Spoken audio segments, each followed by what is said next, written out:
ప్రియమైన సహోదరి సహోదరులారా, ఈరోజు మన విజయవాడ మేత్రాసన గృహస్థ క్రైస్తవుల సదస్సుకు మీ అందరికీ ప్రత్యేకమైన స్వాగతం. ఈనాటి సదస్సుకు మనందరినీ ఆశీర్వదించటానికి, తన యొక్క సందేశాన్ని అందించటానికి విజయవాడ మేత్రాసన గృహస్థ క్రైస్తవులకు ఎల్లప్పుడూ కూడా నేను తోడుగా ఉన్నాను అని చెప్పటానికి మన మధ్యకు విచ్చేసినటువంటి మన పూజ్య పీఠాధిపతులు most reverend Telagathoti Joseph Rajarao గారికి మనందరం కూడా గట్టిగా చప్పట్లు కొడుతూ మన మధ్యకు ఆహ్వానించుకుందాం. Welcome my lord. అదేవిధంగా ఈరోజు ఈ సభను ఉద్దేశించి ముఖ్య సందేశాన్ని అందించడానికి విచ్చేసినటువంటి ఏలూరు మేత్రాసన గురువులు, పూజ్య గురువులు రెవరెండ్ ఫాదర్ తోట గాబ్రియల్ గారిని మన మధ్యకు ఆహ్వానిస్తూ ఉన్నాను.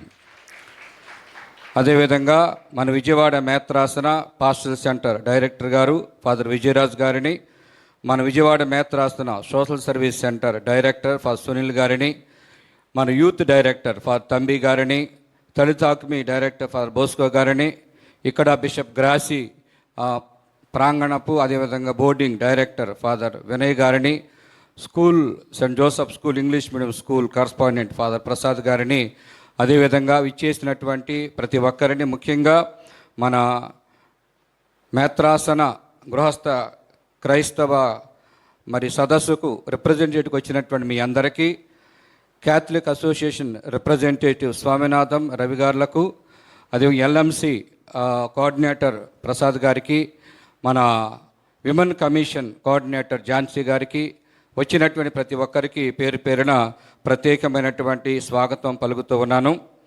ఈ సమయాన్ని మనం గడుపుతూ మన విజయవాడ మేత్రాసనాన్ని దేవుని యొక్క చిత్త ప్రకారము, దేవుని యొక్క అధికమైనటువంటి ప్రేమలో నడిపించుకునే విధంగా దశ దిశ నిర్దేశాలు చేసుకుంటూ మన విజయవాడ మేత్రాసనం ఇంకా ప్రగతి పదంలో నడిపించుకోవటానికి కావలసినటువంటి మంచి సూచనలు, మంచి ఆలోచన విధానాన్ని మనందరికీ దయచేయమని ఆ భగవంతుని కోరుకుంటూ ఈ సభను మనం ప్రారంభించుకుందాం.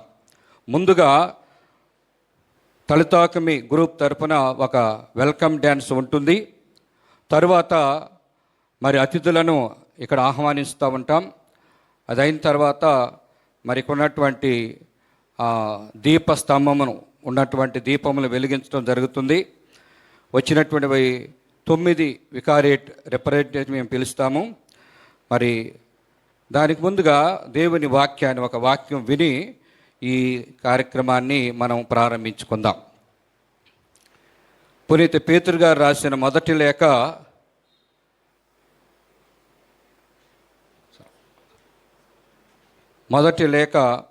2వ అధ్యాయము 9వ వచనము నుండి 10వ వచనం వరకు కొన్ని వచనాలను ఆలకిద్దాం. పునీత పేతురు గారు రాసిన మొదటి లేఖ 2వ అధ్యాయము 9వ వచనము నుండి. కానీ మీరు ఎన్నుకొనబడిన జాతి, రాచరికపు గురు యాజక బృందము, పవిత్రమైన జనము, దేవుని సొంత ప్రజలు, దేవుని అద్భుత కార్యములను ప్రకటింప ఏర్పరపబడిన వారు, ఆయనయే మేము చీకటి నుండి అద్భుతమగు తన వెలుగులోనికి పిలిచాను. ఒకప్పుడు మీరు ప్రజలు కారు, కానీ ఇప్పుడు మీరు దేవుని ప్రజలైతిరి.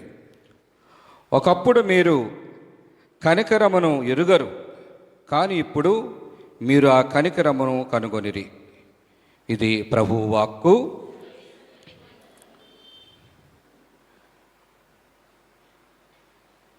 చిన్న ప్రార్థన చేసుకుని ఈ సదస్సును ప్రారంభించుకుందాం. నేనే మార్గము సత్యము జీవమని పలికిన మా ప్రభువా స్తోత్రాలు. మమ్ములను ఈ ప్రాంగణమునకు ప్రేరేపించి ఇక్కడకు మమ్ములను పిలిచినందుకు స్తోత్రాలు ప్రభువా. మీ యొక్క సేవకుడు, మా కాపరైనటువంటి మా బిషప్ గారి యొక్క ఆధ్వర్యంలో ప్రభా, మేము ఈ సదస్సును ఏర్పాటు చేసుకునే గొప్ప సువర్ణ అవకాశం మాకు ఇచ్చినందుకు స్తోత్రాలు ప్రభువా. ఈ సమయమంతా మాకు తోడుగా ఉండండి. మేము మంచి ఆలోచన చేయటానికి మాకు మంచి ఆలోచన దయచేయండి. మంచి ఆలోచన మాత, గుణదల మాత ప్రార్థన వేడుదల ద్వారా ప్రభా మమ్మల్ని అందరినీ దీవించి ఈ సమయంలో మా అందరికీ తోడుగా ఉండి మమ్మల్ని అందరినీ కూడా మీ ఆత్మతో అభిషేకించి నింపమని మా ప్రభును మీ కుమారుడైన యేసుక్రీస్తు ద్వారా వేడుకొనుచున్నాము తండ్రి. ఆమేన్. తలుతాకమి బాలికలచే వెల్కమ్ డ్యాన్స్.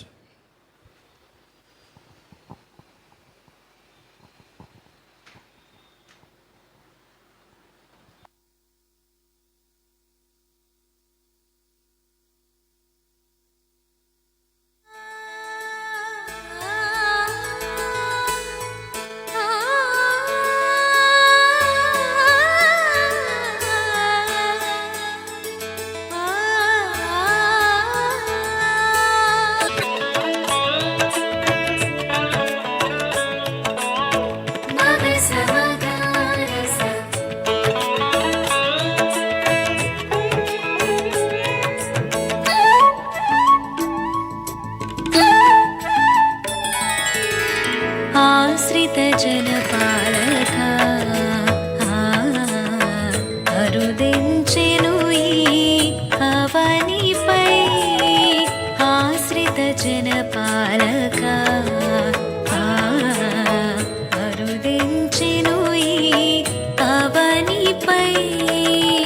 అతి శ్రేష్ఠుడు అతి కాంక్షణీయుడు, అతి శ్రేష్ఠుడు అతి కాంక్షణీయుడు, ఆశ్రయించిన నరుడు ధన్యుడు, ఆశ్రయించిన నరుడు ధన్యుడు. యేసే రక్షకుడు మన కొరకై ఉదయించెను, యేసే రక్షకుడు మన కొరకై ఉదయించెను. ఆశ్రిత జనపాలకా అరుదించెను ఈ అవనిపై.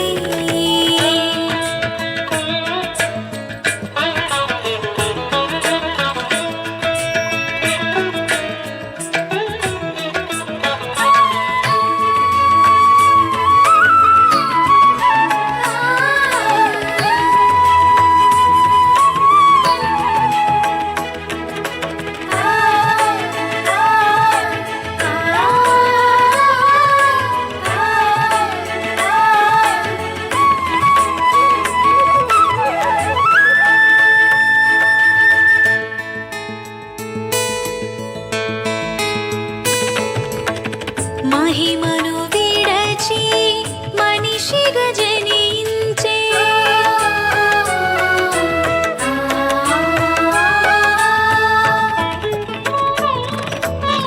మహిమను విడచి మనిషిగా జనించే, మహిమ నగరికి మార్గము చూపిన, మహిమ నగరికి మార్గము చూపిన. యేసే రక్షకుడు మన కొరకై ఉదయించెను, యేసే రక్షకుడు మన కొరకై ఉదయించెను.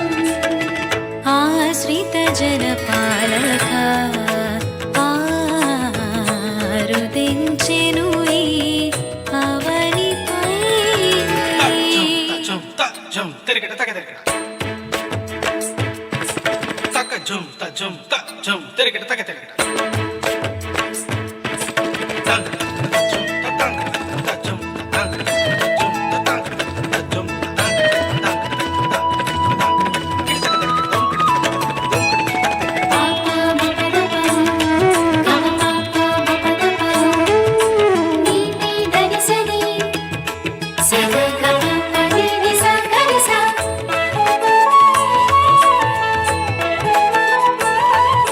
Say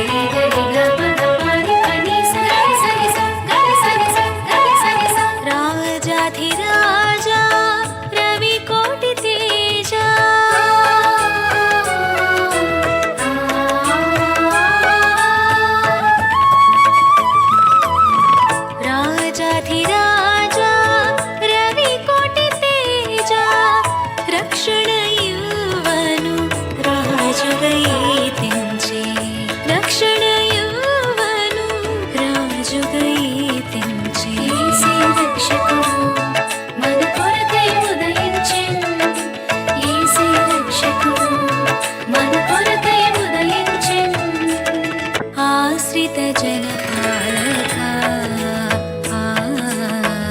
అరుదించెను ఈ అవనిపై ఆశ్రితజనపాలకా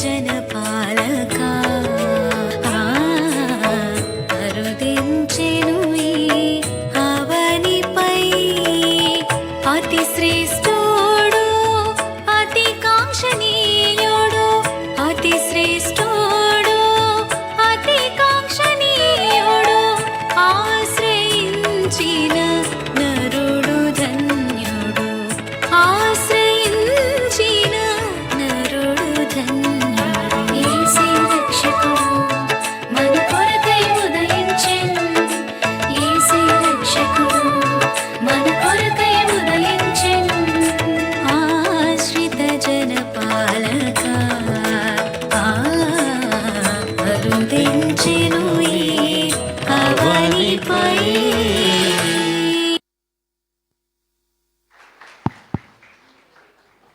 థ్యాంక్ యూ అమ్మా.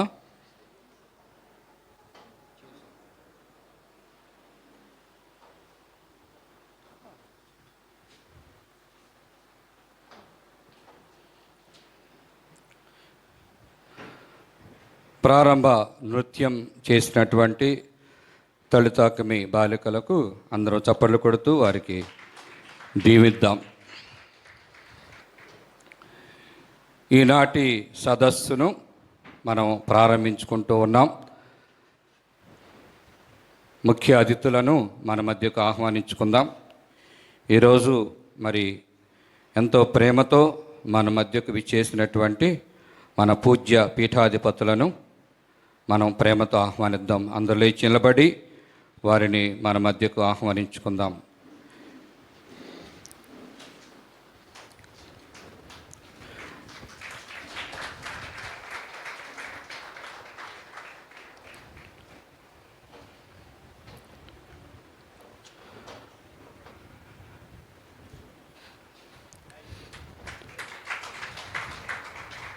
Thank you మెలడ్.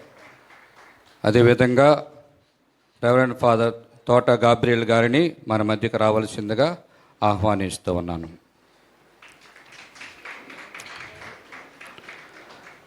మన పాస్టల్ సెంటర్ డైరెక్టర్ గారు ఫాదర్ విజయరాజ్ గారిని సభకు ఆహ్వానిస్తూ ఉన్నాము. అదేవిధంగా పైకి మన social service centre director father Sunil గారిని ముందుకు రావాల్సిందిగా కోరుచున్నాను.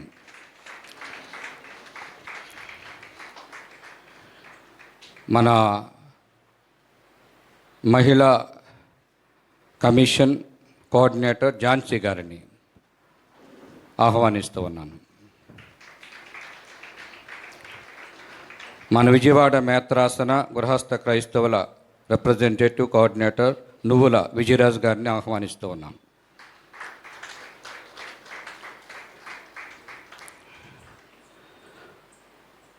అదేవిధంగా క్యాథలిక్ అసోసియేషన్ తరపున మరి స్వామినాథ్ గారిని రవి గారిని ఎవరొకరు మీలో ఒకరు రండి దయచేసి రవి గారిని ఆహ్వానిస్తూ ఉన్నాను.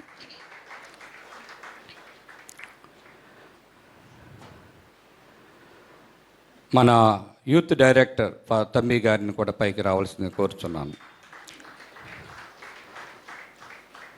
అదేవిధంగా మన ఎల్ఎంసి రిప్రజెంటేటివ్ ప్రసాద్ గారిని ఆహ్వానిస్తూ ఉన్నాను. అందరం కూర్చుందాం.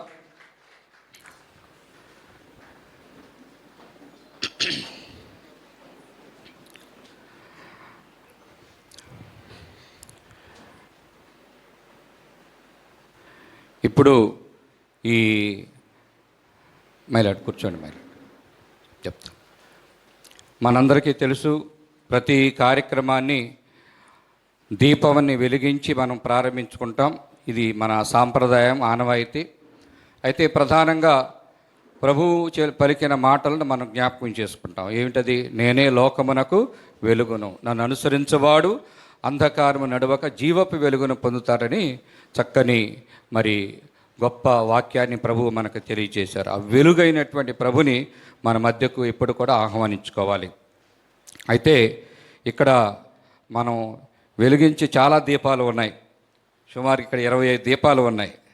కాబట్టి మరి వేదిక మీద ఉన్నటువంటి మన పూజ్య మేత్రానులు, అదేవిధంగా పెద్దలు, తర్వాత మనకు 9 వికారియేట్స్ ఉన్నాయి. సెయింట్ పాల్స్ క్యాథలిక్ కేథడ్రల్ వికారియేట్ పరిధిలో ఉన్నటువంటి ఒకరు, అదే సెయింట్ పీటర్ కో కేథడ్రల్ వికారియేట్ పరిధిలో ఉన్నటువంటి ఒకరు, అవుటుపల్లి వికారియేట్ పరిధిలో ఉన్నటువంటి ఒకరు, అదేవిధంగా గుడివాడ వికారియేట్ పరిధిలో. గుడివాడ నుంచి మరి నేను అడుగుతాను ఎక్కడ వచ్చారా లేదా అని, మరి నాకు తెలియదు. సుమారుగా మరి 200 మంది హాజరవ్వాలి. అంటే 110 విచారణలు ఉన్నా ఒకవేళ 100 విచారాల నుంచి ఇద్దరిద్దరు చొప్పున 200 మంది అవ్వాలి. కానీ మరి వస్తారని భావిస్తున్నాం. అయితే సెయింట్ పాల్స్ కేథడ్రల్ వికారియేట్ పరిధిలో నుంచి ఉన్నటువంటి ఒకరు రావాలి దీపం వెలిగించడానికి. తర్వాత సెయింట్ పీటర్ కో కేథడ్రల్ వికారియేట్ ఏరియాలో ఉన్నటువంటి ప్యారిష్ నుంచి ఒకరు రావాలి. అవుటుపల్లి వికారియేట్ అనగా గన్నవరం, ఉప్పులూరు ఆ ప్రాంతాల నుంచి, గుడివాడ వికారియేట్ నుంచి ఒకరు రావాలి. కోరుకొల్లు వికారియేట్ ఆ ప్రాంతం నుంచి, కైకులూరు, భైరపట్నం ఆ ప్రాంతం నుండి, మచిలీపట్నం వికారియేట్ నుంచి ఎవరైనా ఉన్నారా మచిలీపట్నం ఏరియా నుంచి? అదేవిధంగా నందిగామ ఏరియా నుండి, నూజివీడు వికారియేట్ నుంచి ఎవరు ఉన్నారా? నూజివీడు ఏరియా నుండి, నూజివీడు. అదేవిధంగా తిరువూరు ఆ ప్రాంతం నుండి, తిరువూరు, విసన్నపేట ఆ ప్రాంతాల నుండి. కాబట్టి మిగతా వారు కూడా వచ్చి ఈ దీపాన్ని వెలిగించాలి. ఇప్పుడు దీపాన్ని వెలిగించమని మన పూజ్య మేత్రాలను మరి ఇక్కడ ఉన్నటువంటి అతిథులందరూ కూడా ఆహ్వానిస్తూ ఉన్నాను. మహిళ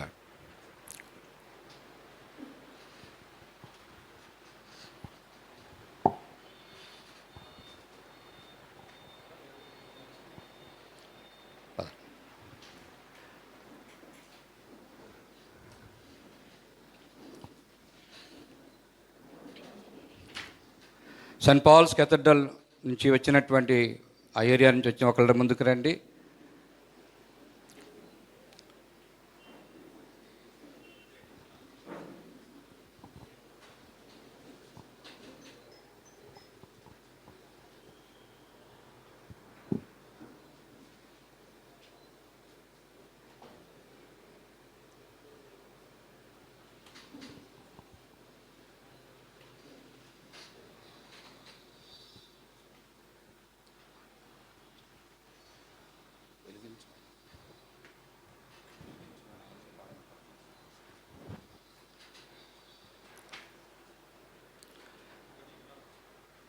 వికారియేట్ పరిధిగా 9 మంది దయచేసి ముందుకు రండి. గుడివాడ, గన్నవరం, నందిగామ ఈ ప్రాంతంలో ఉన్న వారందరూ కూడా.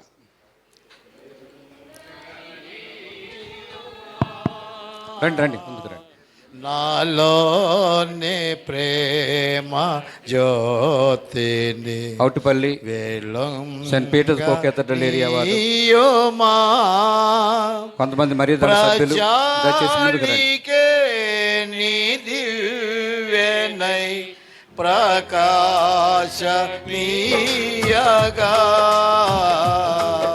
నాలోని ప్రేమ జ్యోతిని వెలుగని. స్వామినాథన్ గారు నీదు ప్రేమ బాటలో నేను సాగిపోవగా జీవనాత్మ ఫాదర్ వినయ్ గారు రండి. నేను సాచి సాగగా నాదు కండ్లు తేటగా ఆదరంబు చూపగా నాదు కండ్లు తేటగా ఆదరంబు చూపగా ఆదరంబు చూపగా నాలోని ప్రేమ జ్యోతిని వెలుగనీయుమా.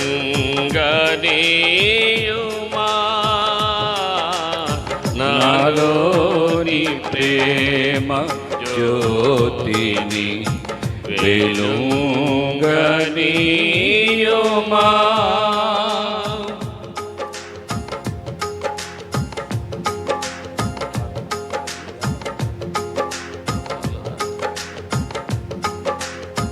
కొద్దిగా ముందుకు రండి, ముందుకు వచ్చి వెలిగించండి. రండమ్మా, పైకి రండి. ఎల్లవేళ నేను నీ దాపు చేరి శాంతిగా భీతి మారి ఉండగా ఎల్లవేళ తీరగా స్వామి నాకు నేర్పుమా నూత్న ప్రేమ మార్గము, రండి. నూత్న ప్రేమ మార్గము, నాలోని ప్రేమ జ్యోతిని వచ్చాయమ్మా, వెలిగించు. వెలుగనీయుమా నాలోని ప్రేమ జ్యోతిని వెలుగనీయుమా ప్రజాళికే నే దివ్యనై ప్రకాశమీయగా నాలోని ప్రేమ జ్యోతిని వెలుగనీయుమా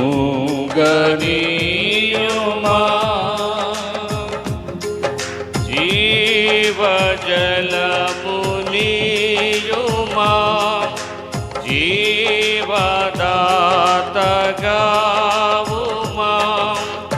జీవ మార్గమందున మమ్ము నడిపింపుమా చేయి చాచి ప్రేమతో చేరదీసి నేర్పుమా చేయి చాచి ప్రేమతో చేరదీసి నేర్పుమా చేరదీసి నేర్పుమా నాలోని ప్రేమ జ్యోతిని వెలుగనీయుమా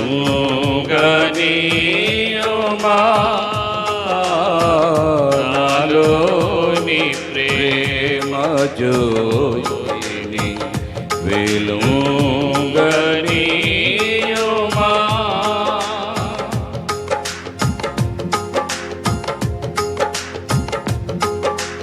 చివరి దీపాన్ని బిషప్ గారు, సెక్రటరీ గారు వచ్చి వెలిగించవలసింది కోరుతున్నాను. రాజేష్,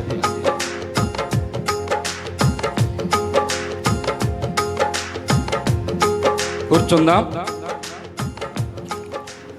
అందరికీ ధన్యవాదాలు. ఈనాటి ఈ కార్యక్రమానికి మన విజయవాడ మేత్రాసన వీజీలైనటువంటి మరి ప్రసాద్ ఫాదర్ గారిని, గాబ్రియల్ ఫాదర్ గారిని ఆహ్వానించాము. కొన్ని కారణాల వల్ల రాలేకపోయారు. అదేవిధంగా ఈ కార్యక్రమాలకు మనకు అన్ని ఏర్పాట్లు చేస్తున్నటువంటి మన గుణదలమాత పుణ్యక్షేత్ర రెక్టర్ గారు రెవరెండ్ ఫాదర్ విలియం జయరాజ్ గారికి ప్రత్యేకమైన ధన్యవాదాలు తెలియచేస్తూ ఉన్నాను.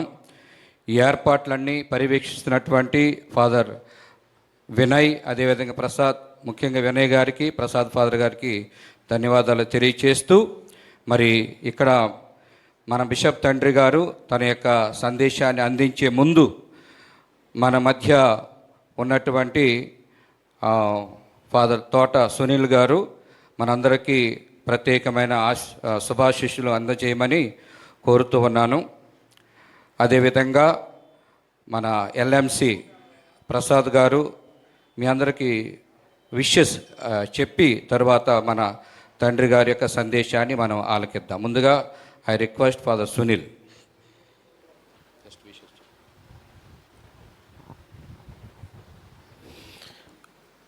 బిషప్ తండ్రి గారు తెలగతోటి జోసఫ్ రాజారావు గారికి, వేదికను అలంకరించినటువంటి గురువులు, పెద్ద లీడర్స్కి, ముఖ్యంగా గృహస్థ క్రైస్తవులైనటువంటి మీ అందరికీ కూడా ముఖ్యంగా ఈ ఉదయకాల శుభాకాంక్షలు తెలియచేస్తూ ఈ సదస్సులో పాలు పంచుకుంటున్నటువంటి మనందరము కూడా మన మేత్రాసన అభివృద్ధి కోసం మనం ఆధ్యాత్మికంగా ఎదగటానికి ఆ దేవుని యొక్క ప్రోత్సాహంతో, ఆ పవిత్రాత్మ సర్వేశ్వరుని యొక్క ఆశీస్సులతో ఎదుగుతూ ఈ రోజున మనందరము కూడా తర్కించకపోయేటటువంటి లేక వినేటటువంటి ప్రతి విషయాన్ని కూడా మన విచారణలో, మన గ్రామాల్లో మనందరము కూడా ఎక్కువగా మన యొక్క ప్రజలతో మమేకమై, ఐక్యమై, కలిసిమెలిసి విచారణ అభివృద్ధిలో, మేత్రాసన అభివృద్ధిలో పాలు పంచుకోవటానికి ఆ ప్రభుని యొక్క ప్రేమ, ఆశీర్వాదాలు, దీవెనలు కూడా ఇంకా రాబోయే రోజుల్లో మనందరి మీద ఉండి మనందరము ఒక బాధ్యతాయుతమైనటువంటి ఒక గృహస్థ క్రైస్తవులుగా తల్లి తిరుసభకు మన వంతుగా మన సహాయాన్ని అందిస్తూ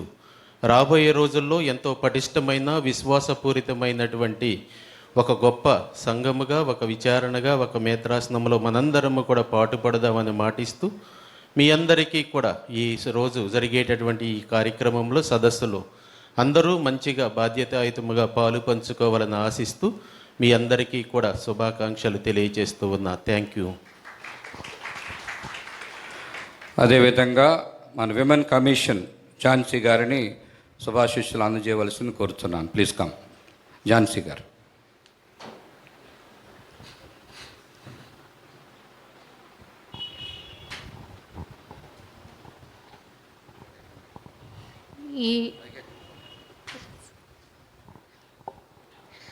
ఈ వేదికను అలంకరించిన మన ప్రియ తండ్రి గారికి, గురువులకు, ఇక్కడికి వచ్చిన మీ అందరికీ కృతజ్ఞతలతో ఇటువంటి సమావేశాల్లో మనం యాక్టివ్గా పాల్గొనడం వల్ల మనం మానసికంగా, స్పిరిచువల్గా ఎంత బలంగా ఉండబోతాము అనేది అర్థమవుతుంది. దీన్ని జ్ఞాపకపరుచుకొని మనల్ని మనం ఆధ్యాత్మికంగా పెంపొందించుకోవడం మాత్రమే కాకుండా మన తోటి వారిని కూడా, వారి మనసుల్లో కూడా ప్రేమభావం, ఆధ్యాత్మికత బలపరిచే క్రమంలో సినోడాలిటీని ఆదర్శంగా తీసుకుని మనం కూడా ముందుకు సాగాలి అని కోరుకుంటున్నాను. ఈ సమావేశాన్ని ఏర్పరిచిన థామస్ ఫాదర్ గారికి ధన్యవాదాలు. ఎల్ఎంసి రిప్రజెంటేటివ్ ప్రసాద్ గారిని రావాల్సిందిగా కోరుచున్నాను.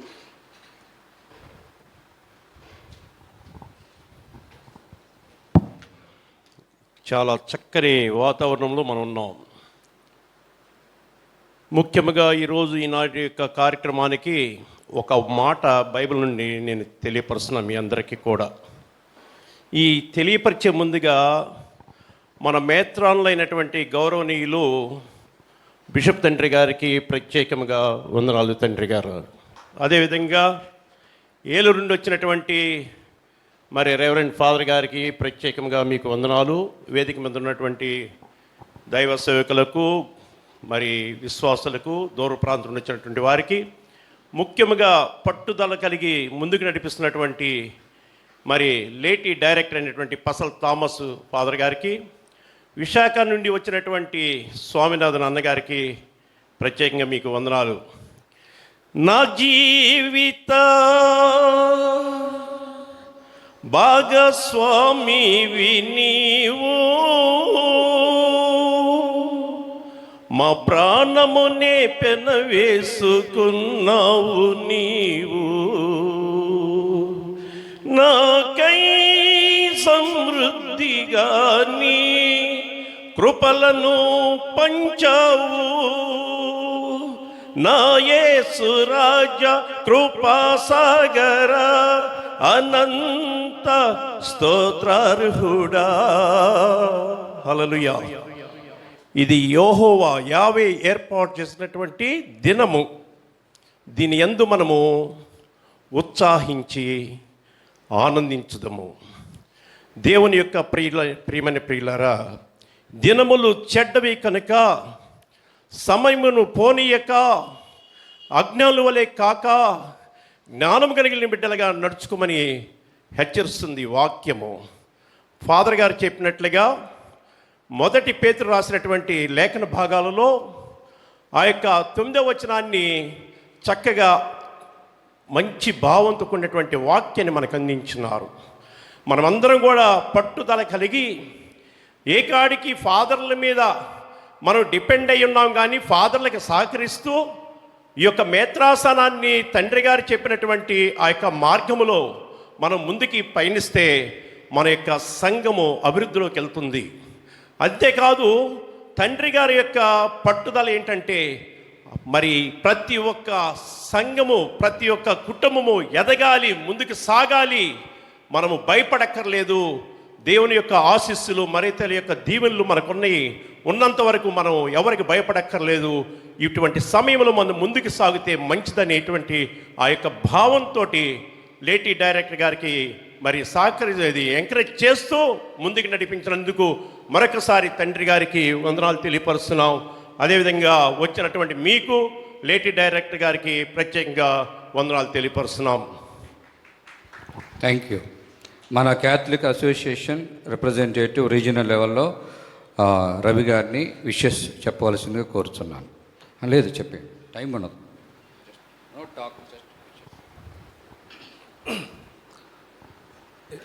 ఈ యొక్క గృహస్థ క్రైస్తవ సదస్సుకు ముఖ్య అతిథిగా విచ్చేసినటువంటి మన పూజ్య ప్రియతమ పీఠాధిపతులు మన జోసెఫ్ రాజారావు తండ్రి గారికి, వేదిక మీద ఉన్నటువంటి ఫాదర్స్, ఇతర మన గృహస్థ నాయకులు, అలాగే విచ్చేసినటువంటి అందరికీ మీకు శుభాభినందనలు తెలియజేస్తున్నాము. ముఖ్యంగా గృహస్థ క్రైస్తవుల యొక్క పాత్ర ఏంటి, దాని భాగస్వామ్యము గురించి ఈరోజు మనం ఎన్నో విషయాలు వినబోతున్నాము. నా పేరు రవికుమార్ అండి. ఆల్ ఇండియా క్యాథలిక్ యూనియన్కు రాష్ట్రంలో నేను అధ్యక్షునిగా ఉంటున్నాను. ఇది 1919లో ఏర్పాటు చేయబడినటువంటి ఒక ఆల్ ఇండియా క్యాథలిక్ బిషప్స్ అందరి చేత గుర్తించబడినటువంటి ఒక యూనియను. దానికి నేషనల్ కోఆర్డినేటర్గా స్వామినాథన్ గారు ఉన్నారు. మేము కూడా తండ్రి గారిని అడిగాము, తండ్రి గారు ఇక్కడ కూడా ఈ మేత్రాసనంలో ఇది ఏర్పాటు చేస్తే బాగుంటుందని వారు కూడా ప్రోత్సహించారు. ఈ సదస్సును ఏర్పాటు సందర్భంగా మీరు కూడా ఒకవేళ వీలుంటే వచ్చి మాట్లాడమన్నారు. ఆ సందర్భంగా మేము రావడం జరిగింది. మమ్మల్ని ఆహ్వానించినందుకు ఫాదర్ లేటీ డైరెక్టర్ గారు ఫాదర్ పసల థామస్ గారికి, మరి అలాగే పూజ్య తండ్రి గారికి కృతజ్ఞతలు తెలియజేస్తున్నాము. ఈ సదస్సు బాగా జరగాలని కోరుకుంటున్నాము. ముఖ్యంగా ఒక విషయం ఏంటంటే, ఈ యొక్క తిరుసవ ప్రయాణంలో ఒక మేత్రాసనంలో మన మేత్రానులు, పూజ్య మేత్రానులు, గురువులు, ఇంకా తర్వాత గృహస్థ క్రైస్తవులు అందరం కూడా కలిసి వారి వారి బాధ్యతలు నిర్వర్తిస్తూ దేవుని యొక్క రాజ్యాన్ని ఇక్కడ వ్యాప్తి చేయటమే తిరుసభ యొక్క ముఖ్య ఉద్దేశం. దీన్ని దాటి ఏది చేసినా అది అతిక్రమణే అవుతుంది. ఎవరి వారి బాధ్యతలను వారు గుర్తించాలి. రెండవ వాటికన్ మహాసభ అదే చెప్తుంది. దాన్ని ఒక చిన్న విషయం చెప్పి ముగిస్తాను. దాన్ని ప్రారంభించినటువంటి 23వ జాన్ పాపు గారు, కొంచెం పొట్టిగా ఉంటారు, ఆయనను హ్యూమరస్ పోప్ అంటారు. కొంచెం తమాషగా మాట్లాడతారు ఆయన ప్రజలతో మాట్లాడేటప్పుడు. ఆయన మేత్రానులుగా అభిషక్తులు అయిన తర్వాత కిందికి దిగి వచ్చి వేదిక మీద నుండి వాళ్ళ తల్లిగారు అక్కడ కూర్చుని ఉంటే, ఇప్పుడు మన మేత్రానుల గారి వేలికి కూడా ఉంగరం ఉంటుంది, మనందరం దాన్ని ముద్దుకుంటాం. ఆయన వచ్చి ఆయన తల్లికి తన ఉంగరాన్ని అలా చూపించాడు బిషప్ గారు. ఆమె ఆ ఉంగరాన్ని అట్లా పక్కకు అని ముందు ఈ ఉంగరం ముద్దు పెట్టుకో అని చెప్పి ఆమె వేలి ఉంగరాన్ని ఇచ్చింది. ఈ ఉంగరం లేకపోతే నీకు ఆ ఉంగరం లేదు అని. అంటే తల్లి తండ్రి వాళ్ళ యొక్క వివాహము వ్యవస్థ, గృహస్థ వ్యవస్థ అనేది అది ఎంతో పవిత్రమైంది శ్రీసభలు. కాబట్టి నిన్న తండ్రి గారు అక్కడ బిషప్ చిన్నాబత్తని భాగ్యయ్య గారి వారి తల్లి మరణించినప్పుడు మన తండ్రి గారు చాలా చక్కటి కండోలెన్స్ మెసేజ్ ఇచ్చారు. నేను ఆ లైవ్లో చూశాను. భాగ్యయ్య బిషప్ గారు, మీరు ఎంత భాగ్యవంతులండి, మీ తల్లి 96 సంవత్సరాలు బ్రతికింది, ఎంత ధన్యవంతులు మీరు, మీ భాగ్యయ్యకు నిజంగా మీకు సరిపోతుందని. కాబట్టి గృహంలో తల్లి తండ్రి వారి బాధ్యతలు నెరగాలి, పిల్లలు వారి బాధ్యతలు ఎరిగి ప్రవర్తించాలి, అందరం బాధ్యతగా ఉండాలి. గృహస్థ క్రైస్తవులు ఈ పార్టిసిపేషన్ అంటే ఇక్కడ వచ్చి ప్రశ్నించటం, సంధించటం, ఇంకేదో చేయటం కాదు. అందరం కూడా మన బాధ్యతలు మన సహకారం అందిస్తూ ఆ విధంగా ముందుకు నడవాలి. కాబట్టి మన బాధ్యత చాలా గొప్పది. మనం గురువుల కోసం వారికి సహకారం అందిస్తూ వాళ్ళకు ప్రార్థన చేస్తూ ముందుకెళ్ళాలి. ఏఐసియు కూడా అందులో భాగంగానే పనిచేస్తుంది. మనకి ఇప్పుడు చాలా సమస్యలు ఉన్నాయి. బహుశా ఫాదర్ గారు అవన్నీ చెప్తారు ఇప్పుడు.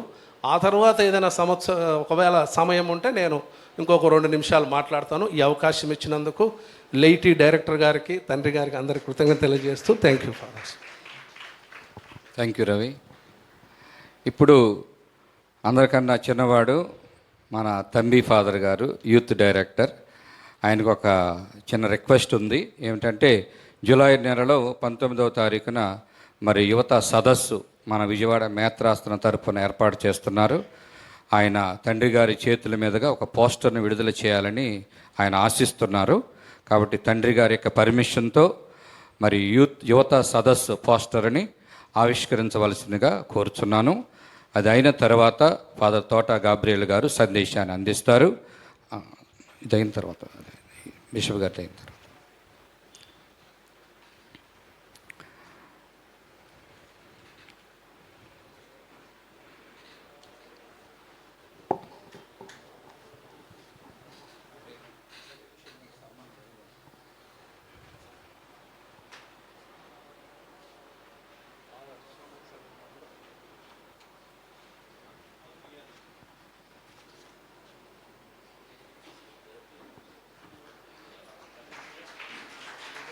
అందరం గట్టిగా చప్పట్లు కొడదాం.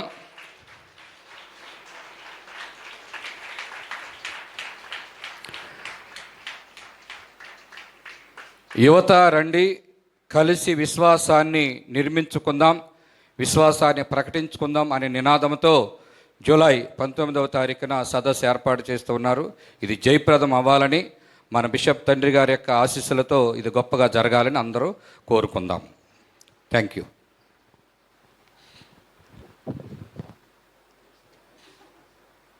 ఇప్పుడు ఈ సదస్సును ఉద్దేశించి మన పూజ్య పీఠాధిపతులు తమ యొక్క ప్రత్యేకమైన ఉపన్యాసాన్ని మనందరకు అందించవలసిందిగా తండ్రి గారిని మన మధ్యకు ఆహ్వానిస్తూ ఉన్నాను.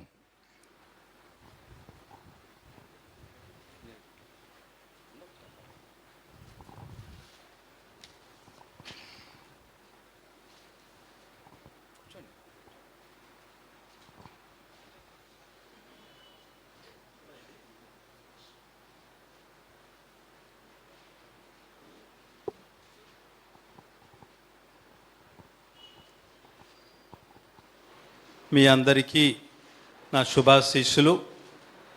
ఈ సదస్సుకు వచ్చిన చాలా దూరం నుంచి వచ్చిన వాళ్ళందరికీ, ముఖ్యంగా విజయవాడ పరిధి నుంచి వచ్చిన వారందరికీ ఇంకొకసారి ఆహ్వానం పలుకుతున్నాను. ముఖ్యంగా గృహస్థ క్రైస్తవుల సదస్సు అసలు చాలాసార్లు నిర్వర్తించవలసింది, కానీ మనకి కుదరడం లేదు. ఎందుకంటే వచ్చేవాళ్ళ సంఖ్య చాలా తక్కువ, వచ్చిన వాళ్ళే తిరిగి వస్తున్నారు. ఈ దగ్గరలో ఉన్న వాళ్ళు వస్తారు, ఆనవాయితీగా 1-2 ఇక్కడ అక్కడ చెదురుమదురుగా వాళ్ళ విచారణ నుంచి వస్తున్నారు. కాబట్టి మాకు కండక్ట్ చేయాల్సిన ప్రోత్సాహం కూడా లేదు. అందరూ అనుకుంటారు ఈ ఫాదర్లు ఏం చేయట్లేదు, ఈ బిషప్ గారు ఏం చేయట్లేదు అనుకుంటారు. కానీ పిలిస్తే వచ్చే వాళ్ళ సంఖ్య చాలా తక్కువ, అది ఒకటి. అందుకని ఈరోజు మీకు కొన్ని విషయాలు చెబుతాను. ముఖ్యంగా మన శ్రీసభ పరిస్థితి భారతదేశంలో అంత బాగా లేదు, అసలు బాగాలేదు. అసలు విషయాలు మరీ ఘోరంగా తయారయ్యాయి. వాళ్ళు ఏం చేస్తున్నారు?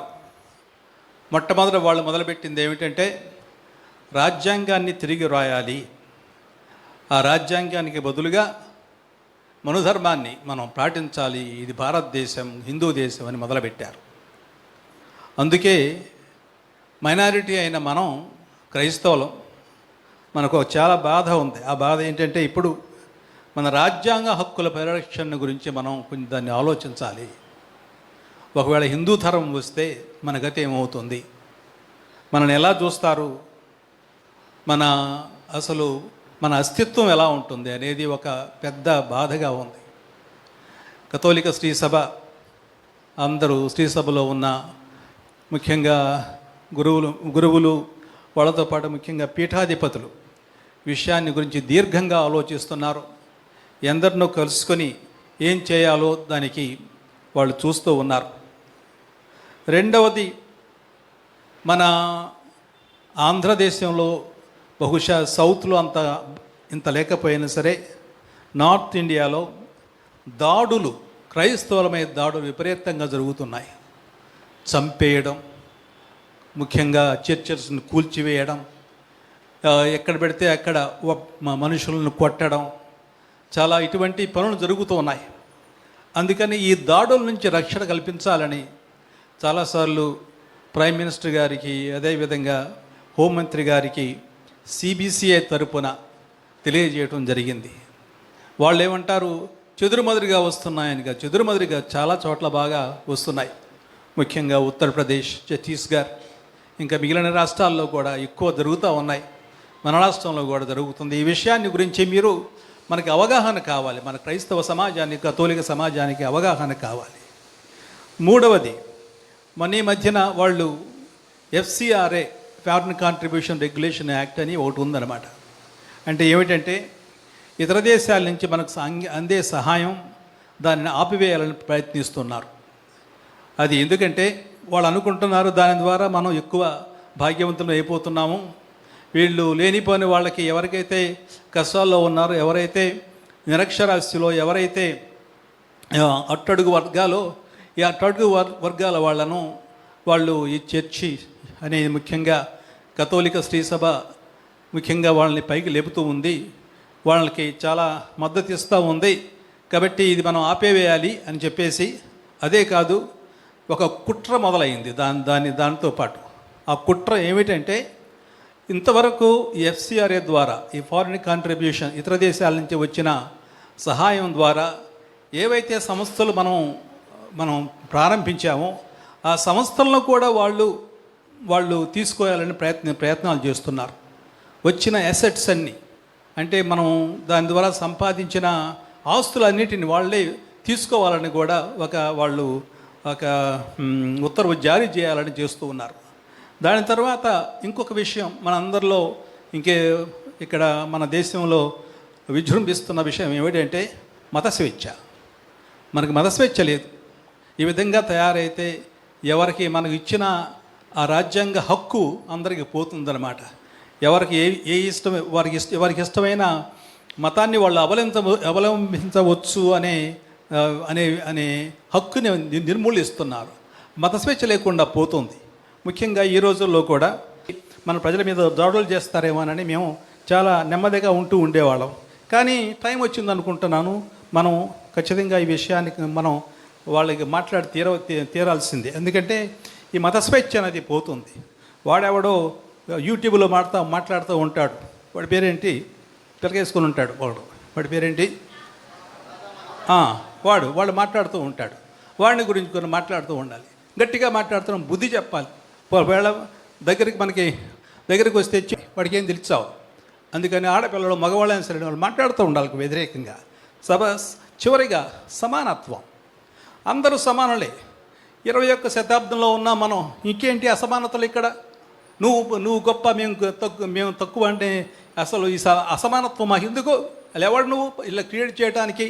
కాబట్టి చదువుకున్న వాళ్ళం కాబట్టి మనం కూడా ఎదురు తిరగాలి. మనం నేర్చుకున్నది ఏంటి? ఈ జ్ఞానం రావడం మూలంగా మనం కూడా మన వంతు చేస్తూ ఉండాలి.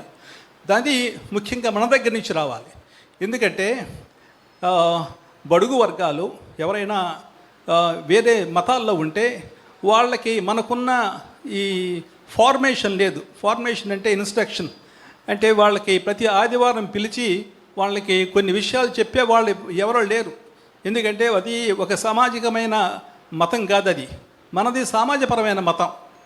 అందుకే మనం ప్రతి ఆదివారం అందరం వచ్చి ప్రభుని వాక్యాన్ని విని, అదేవిధంగా దివ్యపూజ సమర్పించుకొని దివస ప్రసాదం లోకని మనకు చక్కగా ఇన్స్ట్రక్షన్ ఇచ్చేవాళ్ళు, 4 మాటలు చెప్పేవాళ్ళు ఉంటారు. ఏది మంచో ఏది చెడో చెప్పేవాళ్ళు ఉంటారు. ఆ విధంగా మనం ఒక ఫార్మేషన్ మనకు ఉంటుంది. మన క్రైస్తవ కథోలిక ఫార్మేషన్ మనకు ఉంది. మనల్ని ఒక విధంగా తీర్చిదిద్దుతూ ఉన్నారు. మన సంస్థ తీర్చిదిద్దుతూ ఉంది. కాబట్టి ఈ విషయాలు మనం మనసులో ఉంచుకోవాలి. కథోలికులమైన మనం ఈరోజు రాజ్యాంగ హక్కుల పరిరక్షణ, దాడుల నుండి రక్షణ, చర్చి ఆస్తుల పరిరక్షణ, మత స్వేచ్ఛ, అసమానత్వం, వీటన్నిటిని ఖండిస్తూ ఉండాలి, జాగ్రత్తగా ఉండాలని మీ అందరికీ మనవి చేస్తూ ఉన్నాను. అదొకటి.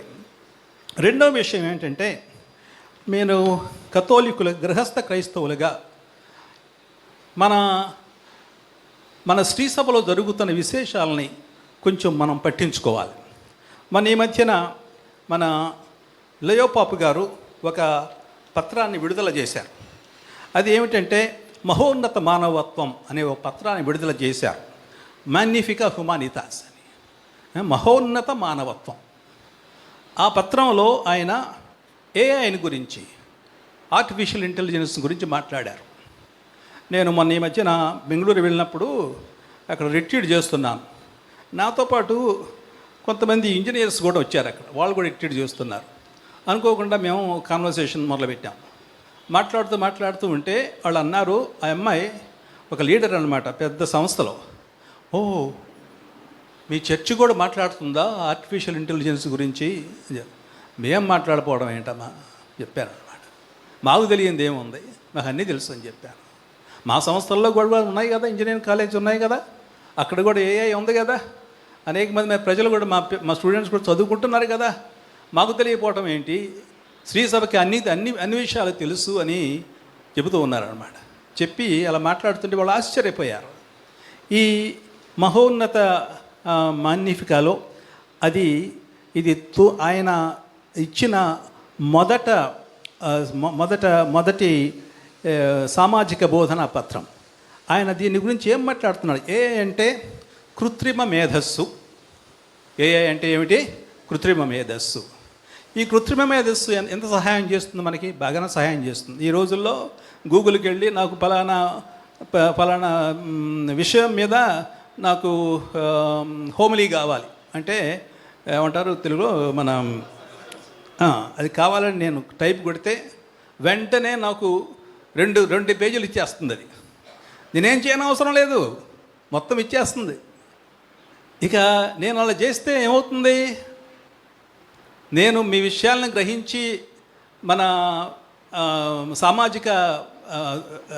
సామాజిక కోణాన్ని దృష్టిలో పెట్టుకొని మీకు ప్రభుని వాక్యాన్ని అందిస్తున్నానా, లేకుంటే వాళ్ళు చెప్పింది చేస్తున్నానా? నేను వాళ్ళు చెప్పిందే చేస్తున్నాను. దాని మీద ఆధారపడితే మనకు చాలా మంచి విషయాలు జరగవు. మన మేధస్సుని పక్కన పెట్టేస్తున్నాము. జాగ్రత్తగా ఉండమని శ్రీ సభ హెచ్చరిస్తుంది. అసలు ఏఐలో వాళ్ళకి ముఖ్యమైన ఉద్దేశం ఏమిటి?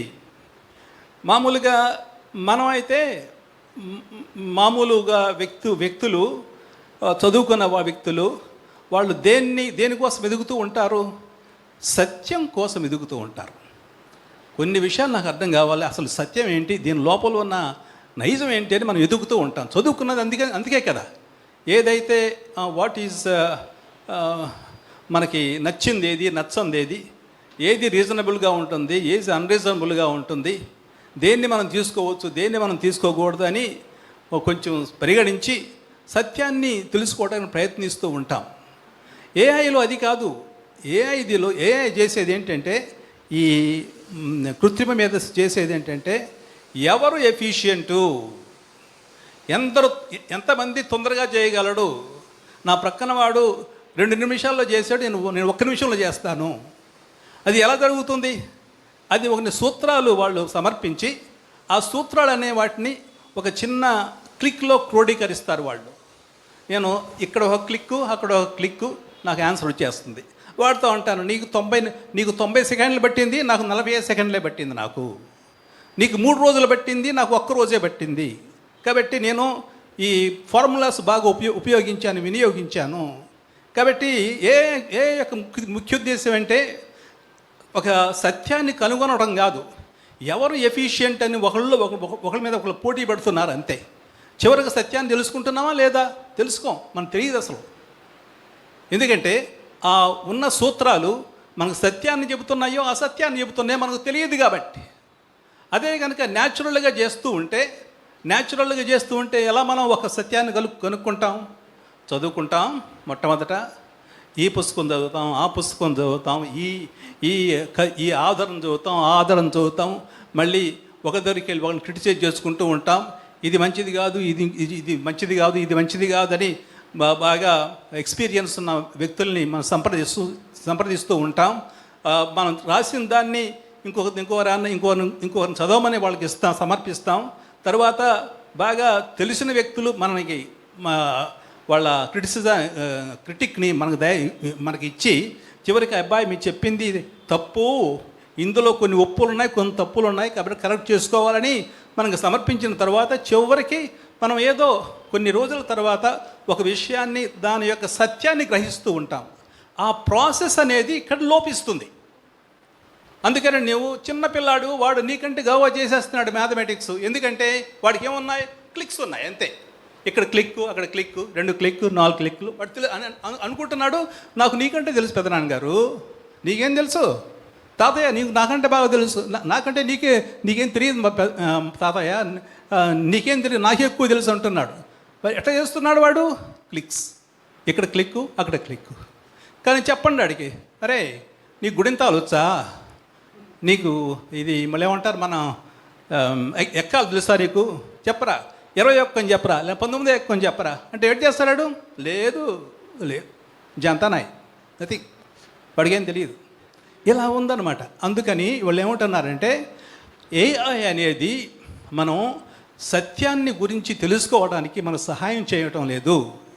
అది ఏం చేస్తుందంటే పెద్దగా ఎఫిషియన్సీ, ఎవరు తొందరగా చేస్తారు, ఎవరికి చాకచక్యం ఉంది, ఎవరు కొంచెం యాక్టివ్గా ఉంటాడు వాడిని గురించి. ఎందుకంటే వాడికి సూత్రాలు తెలుసుకుంటున్నాడు, ఆ సూత్రాలు అక్కడ మామూలుగా ఒక ప్రోగ్రాంలో చక్కగా పొందుపరుస్తున్నాడు, ఆ ప్రోగ్రాం చక్కగా చదివేస్తే వెంటనే వాడు చేస్తున్నాడు. అది వాటిని వినియోగించి ఒక సూత్రాన్ని సాల్వ్ చేస్తున్నాడు, ఒక ప్రాబ్లమ్ని సాల్వ్ చేస్తున్నాడు. మనం అనుకుంటున్నాం బాగా చేస్తున్నాడు, కానీ వాడికి అసలు తెలుసా, అసలు దానికి చివరికి వచ్చిన తర్వాత దాని ఆన్సర్ వచ్చిన తర్వాత ఆ ఆన్సర్ నిజంగా వాడు కష్టపడి సంపాదించి చెమటోడ్చి దాన్ని స్థితిగతులు నిర్ణయించి తెలిసిందా, వాడికి ఏం తెలియదు వాడికి. అందుకనే ఈ ప్రాసెస్ అందరూ వాళ్ళు బైపాస్ చేస్తున్నారు. కాబట్టి వాళ్ళు ట్రూత్ అనేది, సత్యాన్ని అనేది వాళ్ళు కనుగొనటం లేదు, కేవలం క్లిక్స్ మీద ఆధారపడుతున్నారు. కాబట్టి మనిషికి స్వభావ సిద్ధంగా ఉన్న వాళ్ళ తెలివి మళ్ళీ అది మూతపడుతుంది. జాగ్రత్తగా ఉండమని మన శ్రీ సభ హెచ్చరిస్తుంది. ఇది మనం తెలుసుకోవాల్సింది. అర్థమైందా మీకు ఆ విషయం? I want you to know it.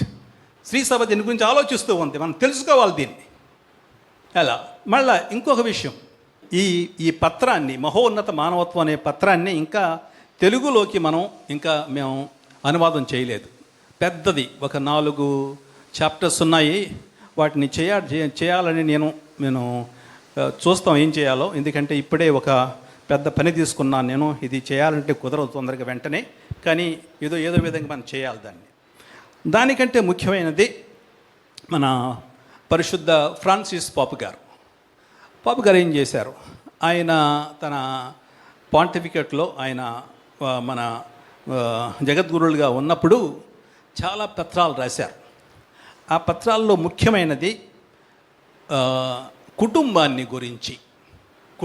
గురించి ఒక మంచి అమోరిస్ లెతీసియా అని ఒక పత్రం రాశారు. అది ఇప్పుడు రాసి 10 సంవత్సరాలు అయింది. చాలా మేత్రాసనంలో వాళ్ళందరూ చదివి నమిలి మింగేశారు.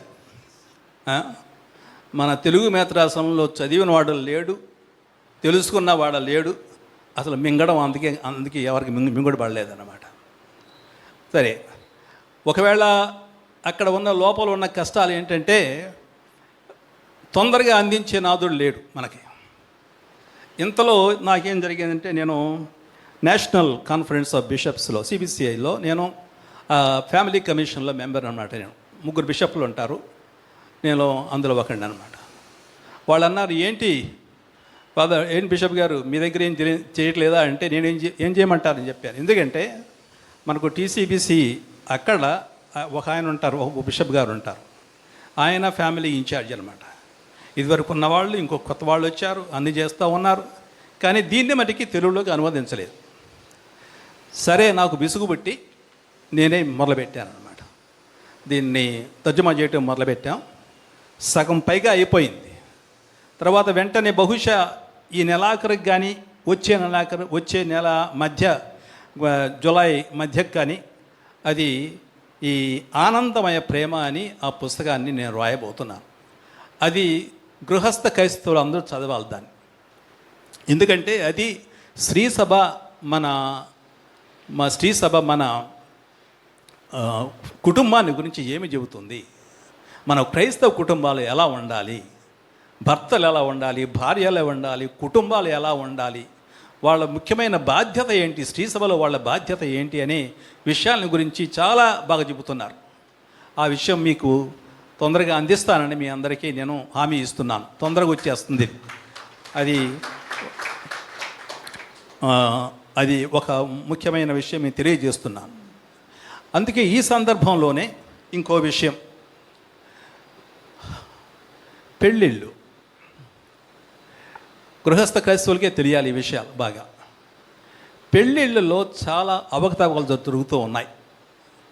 మన శ్రీసభలో ఇటువంటి అవకతవకలు జరగకూడదు. వాళ్ళు ప్రత్యేకమైన కొన్ని సిఫారసులు చేశారు. ఎందుకు చేశారంటే అవి వాటిని మన ఆరోగ్యం కొరకు, అదేవిధంగా మనలో మంచి భావాలు పెంపొందించే కొరకు ఆ వివాహాన్ని ఒక చాలా భక్తిపరమైన విషయంగా గమనించి వివాహంలో ఇద్దరు వ్యక్తులు చక్కగా ఎదగాలి, ఒక మంచి కుటుంబాన్ని వాళ్ళు పోషించాలి అనే అటువంటి ఉద్దేశంతోనే శ్రీసభ ఈ కుటుంబాన్ని ప్రోత్సహిస్తూ ఉంది. అందుకని వివాహానికి ముందు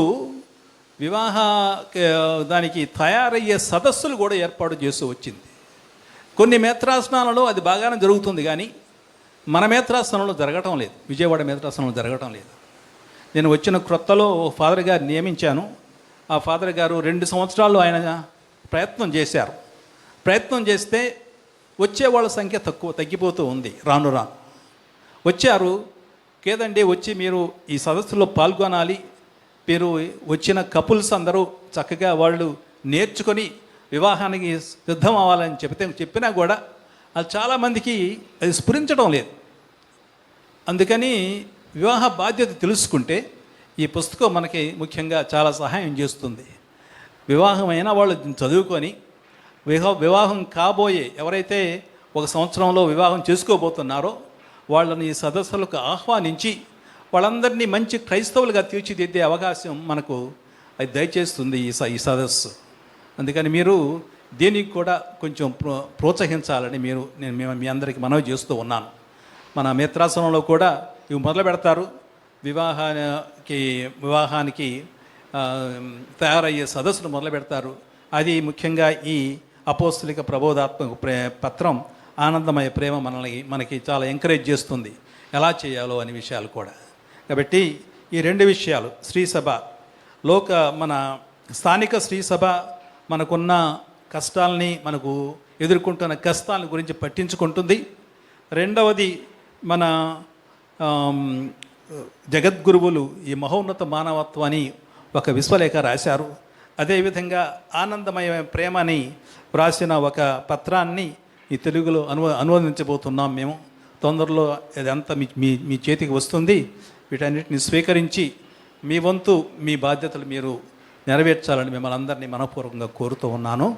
ఈ సదస్సు ఏర్పాటు చేసిన ఫాదర్ థోమస్ ఫాదర్ గారికి, వచ్చిన మీ అందరికీ ఇంకొకసారి నా శుభాశీస్సులు. అన్ని భగవంతుడు మన అందరిని ఆశీర్వదించాలని కోరుతూ ముగిస్తున్నాను.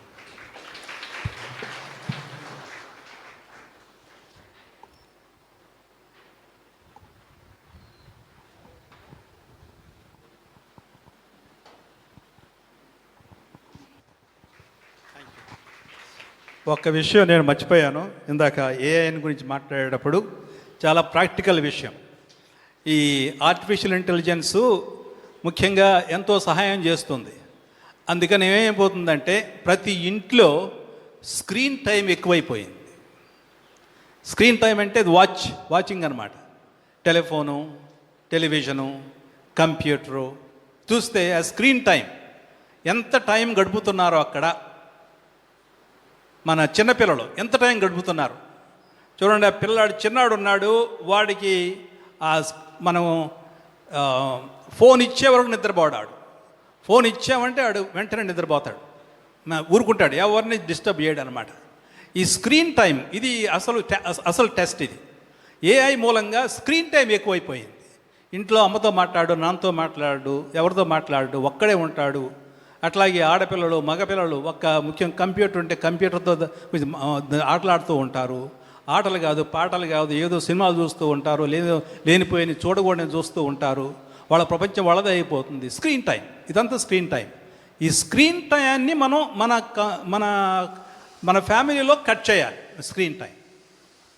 స్క్రీన్ టైం కట్ చేయాలి. ఏంటంటే అర్ధగంట కంటే ఎక్కువ లేదు, తీసేయి అంతే. లేకపోతే నీకు అన్నం లేదు ఈరోజు అంతే. అంత స్ట్రిక్ట్గా ఉండాలి. లేకుంటే వాళ్ళు మన పరిధి దాటి వెళ్ళిపోతారు. మామూలుగా ఎదుగుతారు కానీ వాళ్ళు ప్రయోజకులు ఎవరు. చదువుకుంటారు కానీ ప్రయోజకులు ఎవరు వాళ్ళు. ఎందుకంటే లేనిపోయిన చూస్తూ ఉంటారు ఇక్కడ. అది ఒక బానిసత్వం అయిపోతుంది అన్నమాట. అందుకని స్క్రీన్ టైం కూడా దాని గురించి పోపు గారు మాట్లాడారు. స్క్రీన్ టైం కట్ చేయండి. స్క్రీన్ టైం ఇంట్లో అంటున్నారు ఆయన, కట్ చేయండి. ఆ స్క్రీన్ టైం కట్ చేయకపోతే మనం చాలా బాధపడుతూ ఉంటాం. ఒకసారి నాకు కూడా జరుగుతుంది అది. ఏదో ఒక విషయాన్ని గురించి తెలుసుకోవాలని చూస్తే అప్పుడు నేను 5 నిమిషాలను చూద్దాం అనుకుంటాను, అర్ధగంట అయిపోద్ది. మరి దేవుడా ఇదే తప్పని చేసిన 4 ఖర్చుకొని మళ్ళీ తిరిగి వచ్చేస్తాను వెంటనే నేను. అది నాకే జరుగుతుంటే చిన్నపిల్లలకి ఎందుకు జరగదు అది? అందుకు జాగ్రత్తగా ఉండాలి మనం. స్క్రీన్ టైం ఆ మాట గుర్తుంచుకోవాలని మేము అందరం మనం చేస్తున్నాను. మరొకసారి మన తండ్రి గారికి అందరు గట్టిగా చప్పట్లు కొడుతూ ధన్యవాదాలు తెలియచేద్దాం. Thank you my Lord. మన విజయవాడ మేత్రాసనాన్ని ఒక పరిపూర్ణమైనటువంటి జీవితాని కోసమై మమ్మల్ని అందరినీ మేల్కొల్పుతున్నందులకు ప్రత్యేకమైన ధన్యవాదాలు. ముఖ్యంగా మరి జాయ్ ఆఫ్ లవ్ అనేటువంటి పోపు గారి యొక్క ఆ లేఖను తెలుగులో తర్జుమా చేస్తున్నందులకు మీకు ప్రత్యేకమైనటువంటి అభినందనలు తెలియచేస్తూ ఆ యొక్క రచనల ద్వారా ఇంకా తెలుగు ప్రజలందరికీ అది అందుబాటులో ఉండి మంచి గృహస్థ క్రైస్తవ జీవితానికి నాంది పలుకుతుందని మేము నమ్ముతున్నాం. Thank you my lord. మరి మన తండ్రి గారి సందేశం, అదేవిధంగా ఆయనకు ఆవేదన, ఆయన తిరుసభ కోసం ఒక కాపరిగా, ఒక మేత్రానిగా ఆయనకున్నటువంటి ఆవేదన మనకు ఆయన తెలియచేశారు. ఆయన హృదయంలో ఉన్నటువంటి ఆవేదన. గత 10 సంవత్సరాల నుండి విజయవాడ మేత్రాసనము ఒక పరిపూర్ణమైనటువంటి దిశలో ఎదగాలని ఆయన కోరుకున్నాడు, ప్రార్థించాడు. ఆయన చేయగలిగినటువంటి ప్రయత్నాలన్నీ కూడా ఆయన చేస్తూనే ఉన్నారు. ముఖ్యంగా గురువులను ప్రోత్సహించటం, సాధారణ గృహస్థ క్రైస్తవులను ప్రోత్సహించటం, వీలైతే అనేక మారుమూల ప్రాంతాలకు తరచూ వెళ్ళి వారిని ఆధ్యాత్మికంగా బలపరచడం నేటికీ చేస్తూనే ఉన్నారు. బాగా వేసవకాలమైనా సరే, ఎండలు మండిపోతున్నా సరే, వేసవకాలంలో కూడా 2-3 కార్యక్రమాల్లో ఆయన పాల్గొని చాలా విచారణకు వెళ్ళారు. ఉదయము సాయంత్రము భగభగ మండిపోతున్నా సరే ఆయన మాత్రం సేవ చేయటం ఆపలేదు. కాబట్టి ఈరోజు తిరుసభ రాబోయే రోజులలో ఎలా ఉంటుంది, ఎలా ఉండాలో అనేటువంటి ఆవేదన ఆయనలో కనిపించింది.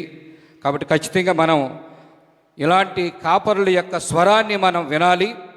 తిరుసభలో బాధ్యతగా, ఇందాక రవి గారు చెప్తూ ఉన్నారు, ఎవరి బాధ్యతలు వాళ్ళు నెరవేర్చాలి అనేటువంటి ఒక చక్కని సూచన.